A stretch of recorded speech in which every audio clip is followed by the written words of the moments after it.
Hello friends, તો આજે આપણે પ્રોફિટ પીરિયડ ટુ ઇનકોર્પોરેશન નોંધણી પહેલાં નફો ચેપ્ટરનો પહેલો દાખલો ગણીશું। તો આ દાખલો તમારી ચોપડીમાં 36માં નંબરનો દાખલો છે। તો આજે આપણે આ દાખલાની શરૂઆત કરીએ।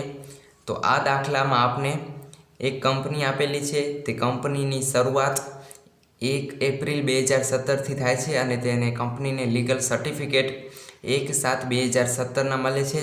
તો આ જે 3 મહિનાનો સમયગાળો છે તે પ્રીડિફાઇન્ડ સમયગાળો છે અને 1/7/2017ના જે રજિસ્ટ્રેશન થાય છે કંપનીનું અને તેના પછીથી 9 મહિના સુધીનો સમયગાળો એટલે 31 માર્ચ 2018 સુધીનો સમયગાળો તે પોસ્ટ ડિફાઇન્ડ સમયગાળો છે।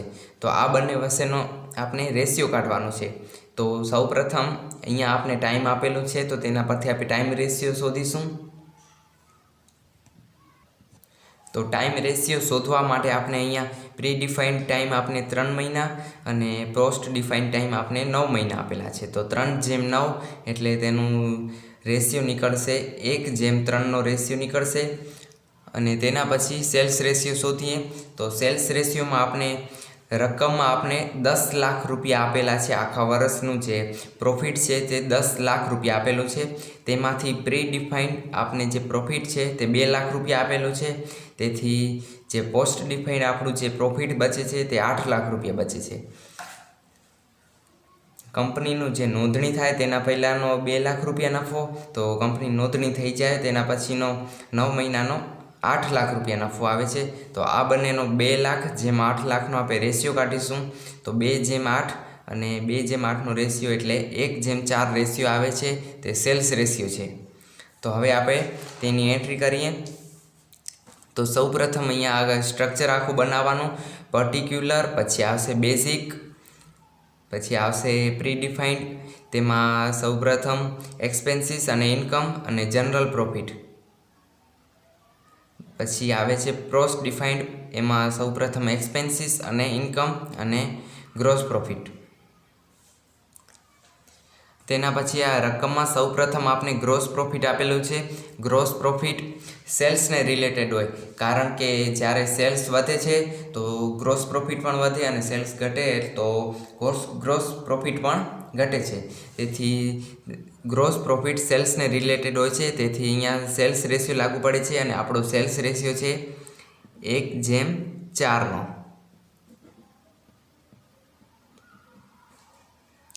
તો અહીંયા આપણે સેલ્સ રેશિયો 1/4નો આપેલો છે। તો આપણે જે ગ્રોસ પ્રોફિટ છે જે 4 લાખ રૂપિયા છે, તો 4 લાખને 1/4માં આપણે ડિવાઇડેડ કરીશું।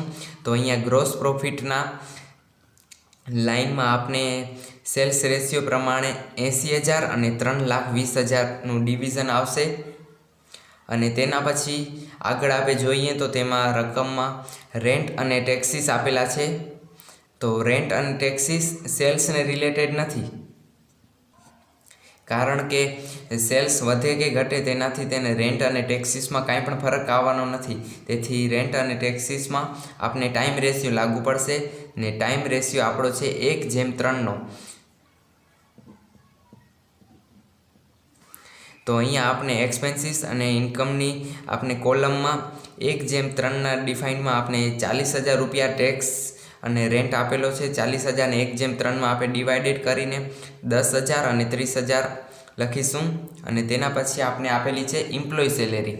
એમ્પ્લોય સેલેરી પણ સેલ્સને રિલેટેડ ખર્ચ નથી, કારણ કે સેલ્સ વધે કે ઘટે તેનાથી એમ્પ્લોય સેલેરીમાં કાંઈ પણ ફરક આવવાનો નથી। તેથી પણ તેને પણ આપણે 1/3 એટલે ટાઈમ રેશિયોમાં જ આપણે ડિવિઝન કરીશું। અને તે આપણે આપેલું છે એમ્પ્લોય સેલેરી 74,000 રૂપિયા। તો 74,000ને આપણે 1/3માં ડિવિડન્ડ કરી તો આપણે 17,000 અને 57,000 મળે છે। અને તેના પછી ઇન્ટરેસ્ટ ઓન ડિબેન્ચર, જ્યારે રકમમાં ડિબેન્ચર લખેલું આવે તો તેની ડાયરેક્ટ એન્ટ્રી પોસ્ટ ડિફાઇન્ડ ડેટમાં થશે। એટલે અહીંયા પ્રી ડિફાઇન્ડ ડેટના 2 કોલમમાં કાંઈ પણ નહીં આવે, સીધી તેના જેટલા પણ અમાઉન્ટ આપેલી હોય તે ડાયરેક્ટ અહીંયા પોસ્ટ ડિફાઇન્ડ ડેટના એક્સપેન્સીસ અને ઇન્કમના કોલમમાં લખી નાખવાના, કારણ કે ડિબેન્ચર હંમેશા કંપનીનું જ્યારે લીગલ સર્ટિફિકેશન મળી જાય તેના પછી જ આપણે બહાર પાડી શકીએ છીએ। તેથી તેની એન્ટ્રી પ્રી ડિફાઇન્ડ ડેટમાં આવશે જ નહીં। તેથી જ્યારે પણ રકમમાં ડિબેન્ચર લખેલું હોય તેની ડાયરેક્ટ એન્ટ્રી પોસ્ટમાં કરી નાખવાની. અને તેના પછી આવે છે જનરલ એક્સપેન્સીસ. જનરલ એક્સપેન્સીસ આપણા રેગ્યુલર જે એક્સપેન્સીસ ખર્ચા છે તેને પણ સેલ્સને રિલેટેડ નથી, તેના પણ સેલ્સ વધે કે ઘટે કાંઈ પણ ફરક પડતો નથી, તેથી તે પણ છે ટાઈમને રિલેટેડ. તેથી અહીંયા પણ 1:3નો રેશિયો જ લાગુ પડશે. અને રૂપિયા આપેલા છે આપણે 12,000 રૂપિયા. 12,000 રૂપિયાને આપણે 1:3ના રેશિયોમાં ડિવાઇડેડ કરીશું તો આપણે પ્રીમાં 3 અને પોસ્ટમાં 9,000 રૂપિયા મળશે. અને તેના પછી આવે છે પ્રિલિમિનરી એક્સપેન્સીસ. રકમમાં જ્યારે પણ આપણે પ્રિલિમિનરી એક્સપેન્સીસ આપેલા હોય તો તેની ડાયરેક્ટ એન્ટ્રી આપણે પોસ્ટમાં કરી નાખવાની. તેની અહીંયા પ્રીમાં કાંઈ પણ એન્ટ્રી નહીં આવે, કારણ કે પ્રિલિમિનરી એક્સપેન્સીસ વર્ષના અંતે થાય છે અને વર્ષના અંતે આપણું કંપનીનું રજિસ્ટ્રેશન થઈ ગયું હોય છે, આપણે સર્ટિફિકેટ પણ મળી ગયું હોય છે અને ત્યારે તેના જેટલા પણ જે ખર્ચા આવે છે ત્યારે પોસ્ટમાં જ ડાયરેક્ટ એન્ટ્રી કરવામાં આવે છે. અને તેના પછી છે ઓડિટ ફીસ. ઓડિટ ફીસ પણ સેલ્સને રિલેટેડ ખર્ચ નથી, કારણ કે સેલ્સ વધે ઘટે તેમાં ઓડિટ ફીસમાં કાંઈ પણ ફરક નથી પડતો, તેથી તેનો પણ 1:3નો જ રેશિયો આવશે, ટાઈમ રેશિયો. અને આના ઇનપુટ આપેલી છે 1,600 રૂપિયા. 1,600 રૂપિયાને આપણે 1:3માં ડિવાઇડેડ કરીશું તો પ્રીમાં 400 અને પોસ્ટમાં 1200 રૂપિયા આવશે. અને તેના પછી ડિરેક્ટર ફીસ. ડિરેક્ટર ફીસ આ શબ્દમાં આવ્યો ડિરેક્ટર્સ. તો ડિરેક્ટર્સ પણ આપણે ક્યારે હોય છે, આપણા કંપનીનું જે લીગલ સર્ટિફિકેશન મળી જાય છે તેના પછી જ આપણે ડિરેક્ટર્સ અને ડિબેન્ચર્સ ને બધા તે આપણે રાખી શકીએ છીએ. તો જ્યારે આપણી કંપનીનું જે લીગલ સર્ટિફિકેશન મળી જાય તેના પછીના જેટલા પણ એક્સપેન્સીસ હોય તે પોસ્ટમાં અહીંયા એન્ટ્રી આવશે તેની ડાયરેક્ટ. અને તેના પછી આવે છે સેલ્સ કમિશન. સેલ્સ કમિશન આપણે અહીંયા સેલ્સને રિલેટેડ ખર્ચ છે અને આપણું ઇન્કમ છે, તો તેથી અહીંયા આપણે સેલ્સ રેશિયો 1:4 લાગુ પડશે. તો અહીંયા આપણે ઇનપુટ આપેલી છે 16,000 રૂપિયા. 16,000 રૂપિયાને આપણે 1:4માં આપણે ડિવાઇડેડ કરીશું તો આપણે પ્રીમાં 3200 અને પોસ્ટમાં 12,800 રૂપિયા મળશે. અને તેના પછી આવે છે બેડ ડેપ્ટ્સ એટલે ગાલખાત. ગાલખાત પણ આપણે સેલ્સને રિલેટેડ ખર્ચ છે, કારણ કે જ્યારે પણ આપણી સેલ્સ વધે તો આપણી ગાલખાત વધે છે અને સેલ્સ ઘટે તો આપણી ગાલખાત પણ ઘટે છે.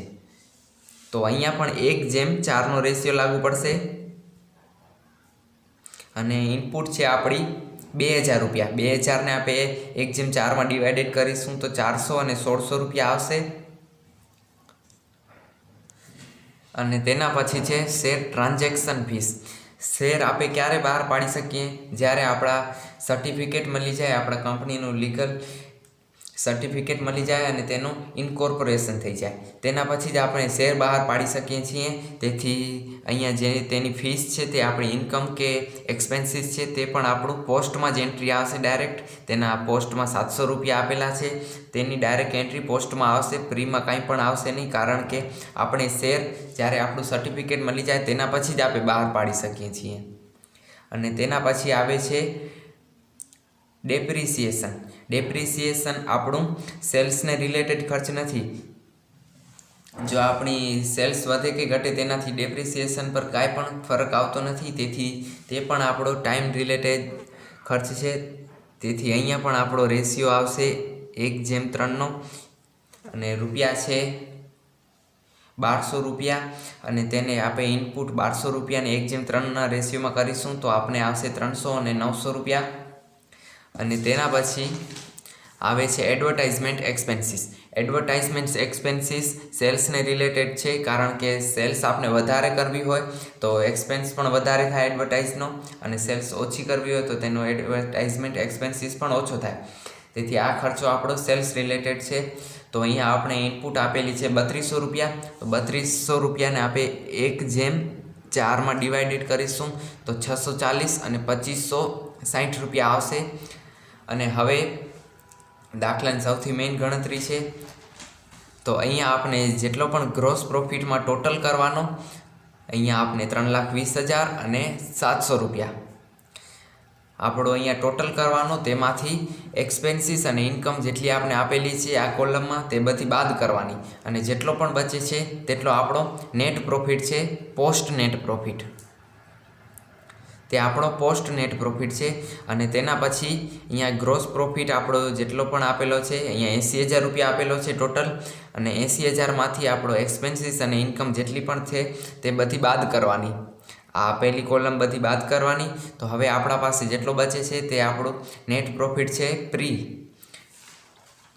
તો અહીંયા આપણે નેટ પ્રોફિટ દર્શાવીને અહીંયા પણ જેટલો પણ આપણો આવે છે ટોટલ તે દર્શાવીશું. 45,060 અને 1,80,640 રૂપિયા આપણો આ નેટ પ્રોફિટ આવે છે. પ્રી નેટ પ્રોફિટ 45,060 અને પોસ્ટ નેટ પ્રોફિટ આવે છે 1,80,640 રૂપિયા. અહીંયા જ આપણો આ દાખલો કમ્પ્લીટ થાય છે.